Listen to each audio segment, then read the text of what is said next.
Welcome to another Spark Tank podcast. We have Anthony Santos with us. He's founder at Blue Saturn. He's been part of Techstars 23 and he's reshaping hiring through their recruitment co-pilot, which is Blue Saturn. We're going to talk about the company that he founded about a year ago. Anthony's in Fort Lauderdale, Florida. I'm in Oaxaca, Mexico. And let's get rolling. This podcast is presented to you by podbear.com. That's my podcasting company. If you need help starting or scaling a podcast. Anthony, welcome to the pod. Tell me a bit more about yourself and Blue Saturn. Yeah, it's great to be here. Thanks, Charles. I'm Anthony, as you mentioned, founder of Blue Saturn. And prior to that, I've been in the recruitment agency and recruitment industry in one capacity or another. Started out as a technical recruiter and moved into technical sales and started my own recruitment agency prior to founding Blue Saturn. And one of the things that I noticed throughout pretty much all of my stages in my career is that fundamentally companies have a problem with efficient top of the funnel strategies when it comes to hiring. So specifically companies that are mid-size or larger in organization that has to deal with higher volume of amount of hires that they have to do per year and the amount of applicants that they receive for these hires. There is an inefficiency when it comes to recruiters vetting, shortlisting, and ensuring that they are funneling through the right individuals to get hired. So noticing that, we started Blue Saturn with that goal of simplifying hiring, specifically at the top of the funnel. So what our recruiting co-pilot does is it offers comprehensive analysis, filtering, and match scores of up to 200 applicants in less than 2 minutes. So what this innovation promises is not just to expedite the process, but also to ensure that no good candidate is overlooked throughout it, so that hiring teams can make better decisions from the beginning in order to streamline their process overall. So that's what we're doing in a nutshell. We are a plugin to major applicant tracking systems in the recruitment space, so that way a recruiting organization or a hiring manager can easily just download our extension, connect our API to their applicant tracking system, and in less than 5 minutes can start using our tool in order to filter through their bulk list of applications. So that is our 30,000-foot overview. There you go. Okay, so let's start with the basics. Why did you feel that like another recruitment accelerating app was needed in this market? Because it seems there's so much of these nowadays. Yeah, that's a good question. One thing I realized throughout my career is that the technology space for HR is very saturated, right? There's a lot of different companies and firms out there. And even the platforms that we're integrating with, in a way, has a capacity of trying to filter. I think the problem that we see with a lot of companies today is that their filtering mechanisms are very surface level, you would say. They primarily focus on keyword matching of individuals' resumes or preliminary filterings that you probably see on LinkedIn, for example, that would shortlist or reject, right, based off of like questions that you ask. The problem with that is, one, the best resume doesn't always mean the best profile for the position. And two, candidates embellish their resumes and they will embellish their applications because they know that these filtering systems are really just looking for these basic things, and they want to be seen. Another issue with the foundations that we see today with HR tech is that it doesn't allow for the recruiter to get a comprehensive analysis of understanding whether these individuals are the right matches, to the point where they have to depend heavily on their hiring teams in order to do that. So, for example, if it's a technology role, recruiters are usually contingent on the decisions and what the hiring manager or the engineering manager is looking for. Same thing with like different industries like finance and sales. What we're doing differently is we created an AI model that goes beyond just the keyword searching and actually creates this mechanism called semantic matchmaking, where it looks at a person's resume, but also looks at a person's LinkedIn profile, their average tenures. If it's a technical position, it'll look at their portfolios and do deep analysis of the portfolio. So in less than 2 minutes, a recruiter will have full details of this person's capabilities, a summary of their work, of their education history, and all of these things that they normally would have to depend on waiting for a hiring manager to give them these solutions. Now it's in their hands. So we're basically giving that influence back to the recruiting organization so that they can make better decisions from the beginning without having to lean on the hiring team, which most likely than not are very busy, which is why they're hiring in the first place. So that's a key differentiator that we've noticed in the market that we're doing differently. And what will be the price point to that? Yeah, good question. So we are creating a freemium model. So for our product launch, uh, any recruiter or talent acquisition specialist can sign up for free and have a limited amount of credits to use per month. And then our premium packages would include 2,000 credits a month for $75 a month. And then different tiers that would be more volume-based discounts on the credits based off of how many users and how many credits that they would need per month. But we're looking at a range of 75 to 200 a month for paid packages, and then a free tier to help us with user acquisition. So regardless, it's still at a range that's lower than a LinkedIn recruiter license, which a recruiter will find essential in their job. And we do that in a way to really just get individuals to use it, maximize the ability to use their credits, and then have the ability to purchase more on an as needed basis. But recruiter would also give you the actual outreach and the job applicants while your platform doesn't include the job applicants, right? Correct. So it would essentially just fetch all of the data from inside of their applicant tracking system or their LinkedIn or Indeed, wherever it is that they have their applicants, and then provides the comprehensive analytics and then the automation to help take those reportings into like their ATS systems or have the ability to download that report to be able to share with hiring managers. So while we don't provide them the applicants per se, what we do is provide them the reporting, the analytics, and the ability to move all of that inside or outside of their ATS. Right. Okay.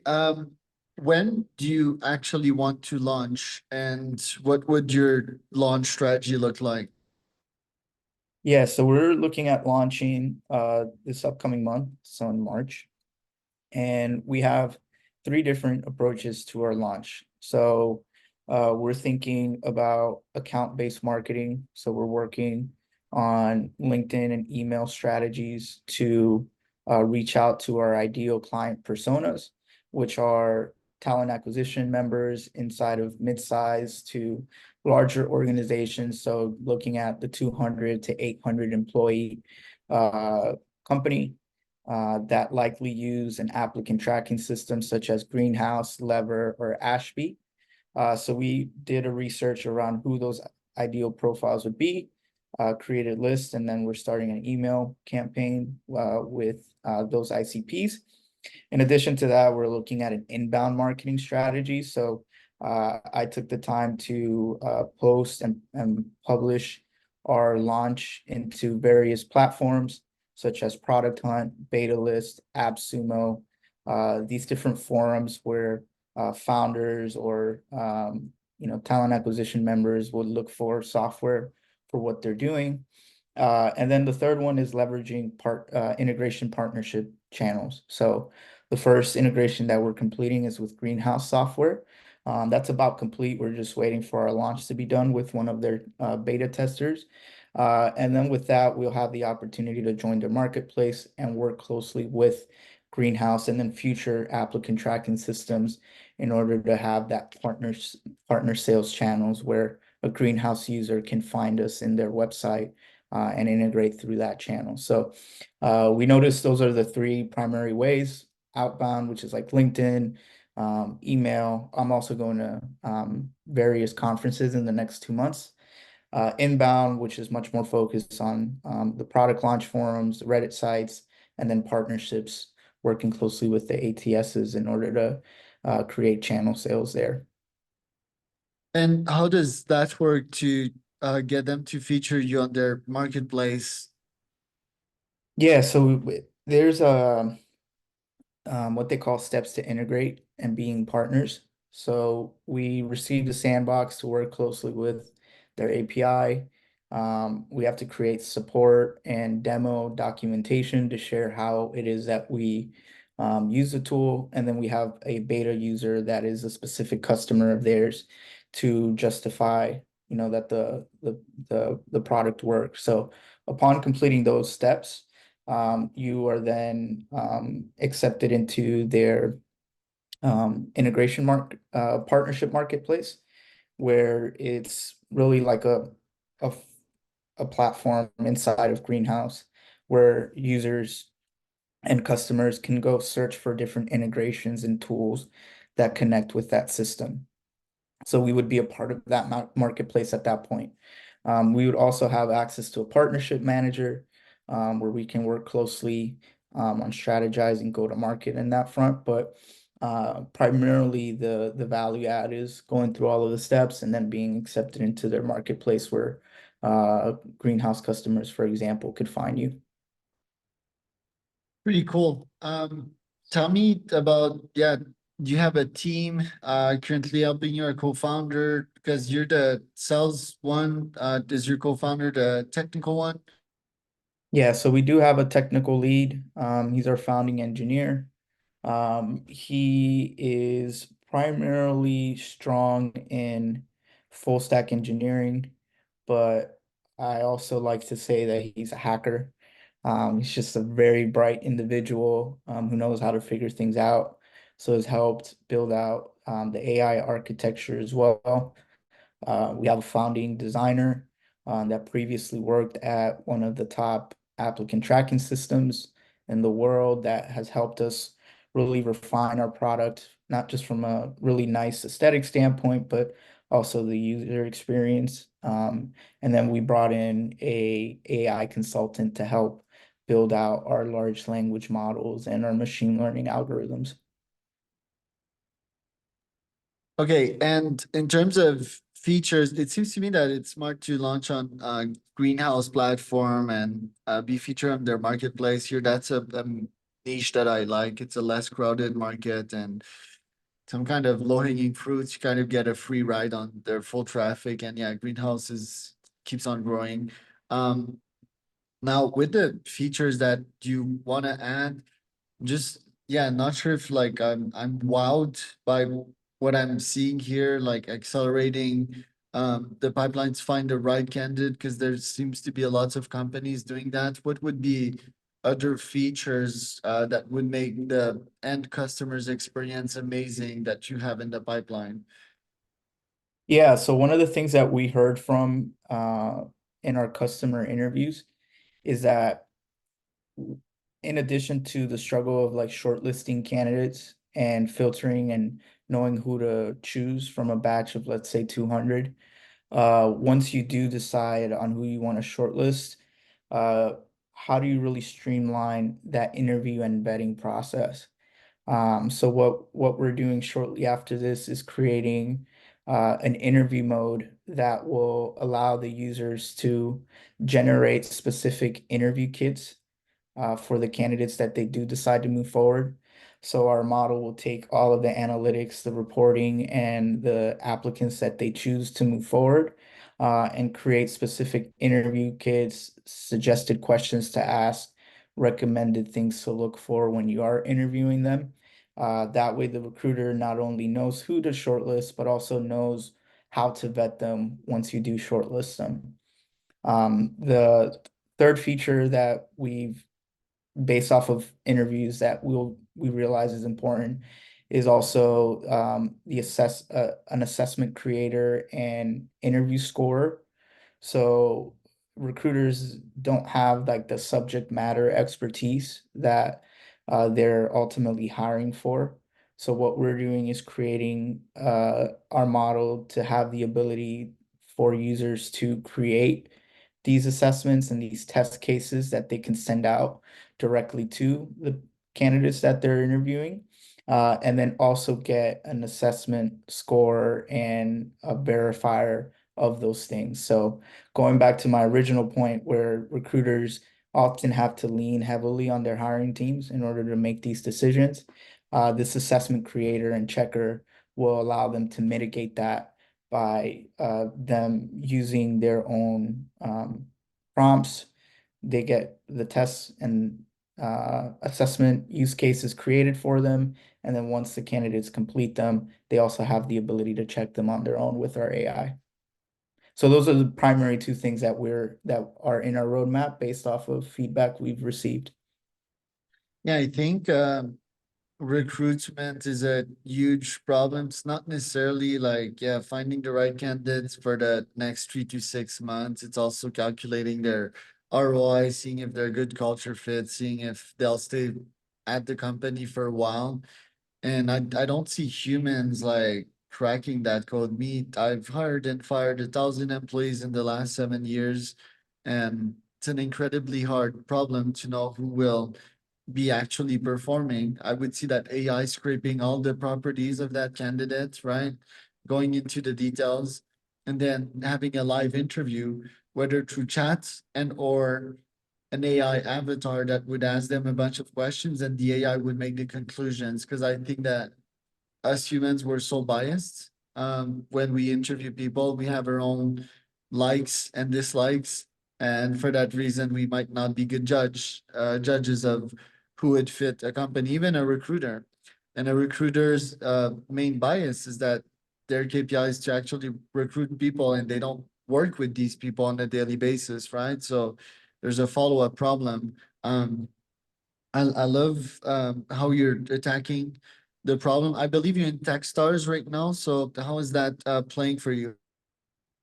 Yeah, we actually just finished recently. So I went through the fall 2023 cohort. So right before the holidays it completed. But it was an amazing experience. I think for me at least, Techstars helped me with the tools of just being a better CEO. And I think it was very valuable because I personally see myself doing this for the rest of my life. At like the entrepreneurial space, right? You know, products come and go, you build businesses, they come, they leave. This might be successful, might not. But what I appreciate about Techstars is that it's given me the tools for now and for later. It helped with building a community of mentors and potential investors that I personally didn't have a year ago today. And I made great friends and throughout the cohort as well, which is super important in this journey, right? To find like-minded individuals that are running their race too, and you have that accountability. So in that sense, it was definitely worth it. I think that if any founder has the chance to go to a program like Techstars, Y Combinator, 500 startups, that they should definitely take advantage of that because it helps not just your current business, but it helps with your founder journey, which I think is more important. Right. Okay, so what kind of investment are you seeking and what kind of investor are you seeking? So it's a good question. I think for me, I am taking a bit of a non-traditional route with investment right now. So in lieu of looking traditionally for venture capital, what my goal is to find founders, former operators, or angel investors, and create an angel round where I am working closely with individuals that have been in battle to in one way or another.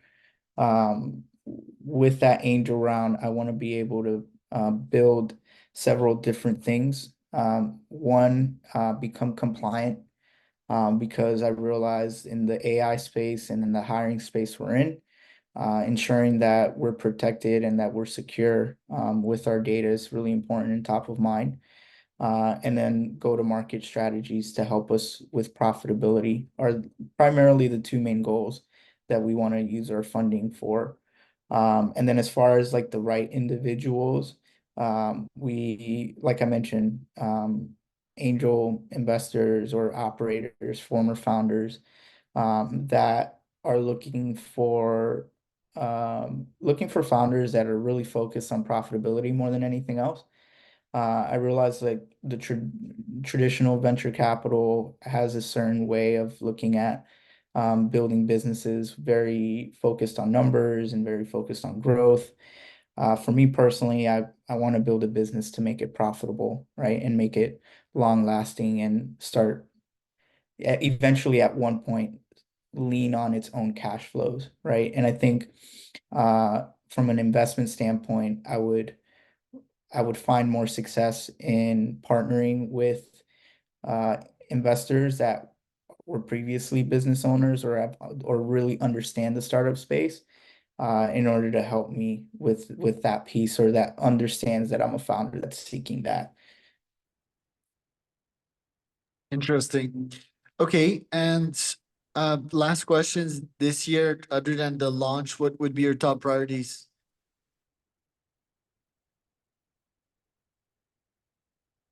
It's a great question. Uh, for this initial launch in the next month or two, uh, we want to make 10 customers happy, and that seems like a very small number. But we realize if we can master satisfaction at a small scale, then we can really start scaling the right way. So for the next 1 to 2 months is that piece, right? Find 10 really happy customers that we can serve them with our tool. After that, we want to use that experience to gain case studies, testimonials, to build off that social proof to really start accelerating our go-to-market. So by the end of this year, after that 10, reaching that 10 number, we do want to eventually get to a number that is 220 customers overall, because that is the amount of paid users that would allow us to reach a certain sales goal in order for us to feel comfortable in that positive cash flow. So I guess initial short term, really hone in like doing unscalable things to make these 10 individuals happy, and then use that social proof to really grow to that 200 user number. Interesting. Well, thanks for pitching me today, Anthony. Me, I'm bullish on the startup and you because you have a sales background, so at least you know like what market to attack. Me, the problem I have with not your startup specifically, but yeah, the HR tech industries that we're targeting HR people, and these folks are tough to sell normally. And they're not my cup of tea, you know. I also have weird thesis when it comes to recruiting, but I'd love to, yeah, refer your startup to some investors in my network and see if we can find something there. On your side, where can people find out more about you? Yeah, so you can connect with me on LinkedIn. I'll share the link after this call. I'm on X as well. So primarily those two. And then if you're an indie hacker or a founder, I'm always on Product Hunt as well in the forums and communicating with individuals there. So those are the three best places to find me.